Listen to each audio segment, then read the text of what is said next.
हरियाणा और खासकर एनसीआर क्षेत्र के कुछ हिस्सों में बढ़ते वायु प्रदूषण को लेकर राज्यसभा सांसद दीपेंद्र हुड्डा चिंतित दिखाई दिए और उन्होंने इसके लिए पूरी तरह से हरियाणा सरकार को जिम्मेदार ठहराया।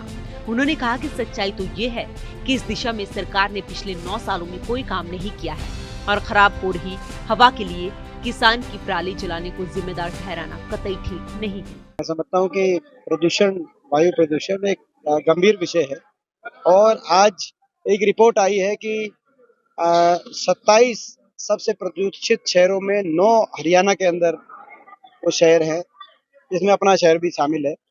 तो इस बात को, हर बात की राजनीति से ऊपर उठ के इसका कड़ा संज्ञान सरकार को लेना चाहिए और ये एक फोकस एरिया होना चाहिए। इस गवर्नमेंट का तो ध्यान ही नहीं है। वायु प्रदूषण में भी देश में हरियाणा नंबर 1 आ गया है और ये किसी एक को या दूसरे को ब्लेम करके नहीं होता।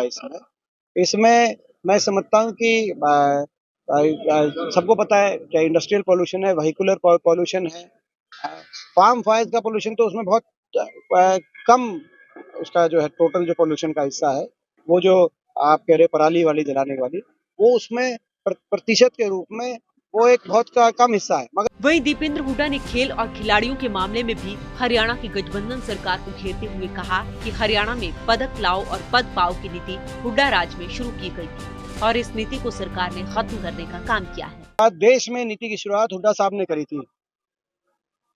बीजेपी की सरकार आई, उनको इस बात का कहीं ना कहीं द्वेष था कि ये हुड्डा साहब के नाम से जुड़ी हुई एक नीति है। देश की बाकी सरकारें उत्तर प्रदेश से लेकर मणिपुर तक अपने खिलाड़ियों को जो है अपना अलग अलग पदों पर नियुक्ति दे रही है, क्योंकि वो दुनिया में भारतवर्ष की के तिरंगे को दुनिया में ऊंचा लेके जाने का काम कर रहे हैं। दुनिया में जनगण मन की गूंज अगर सुनाई दे रही है, खिलाड़ियों की वजह से सुनाई दे रही है। इस बार भी एशियाई खेलों में 33 मेडल हरियाणा खिलाड़ी लेके आए 7 में से, और मैं समझता हूं कि ये सही है कि 9.5 साल तक एक भी हरियाणा खिलाड़ी में नियुक्ति नहीं मिली।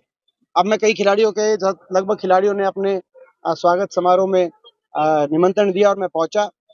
कोई खिलाड़ी राजस्थान पुलिस में है, कोई खिलाड़ी जो है रेलवे में है, कोई खिलाड़ी यूपी पुलिस में, हरियाणा के, और इसीलिए उनको हरियाणा के कैश अवार्ड से भी वंचित रखा जा रहा है। आपको बता दें कि मंगलवार को एक रिपोर्ट सार्वजनिक हुई थी जिसमें वायु प्रदूषण के मामले में देश के 29 शहरों में से 9 हरियाणा के हैं और इनमें झज्जर शहर भी शामिल है। सूर्य समाचार के लिए झज्जर से प्रदीप धनखड़ की रिपोर्ट।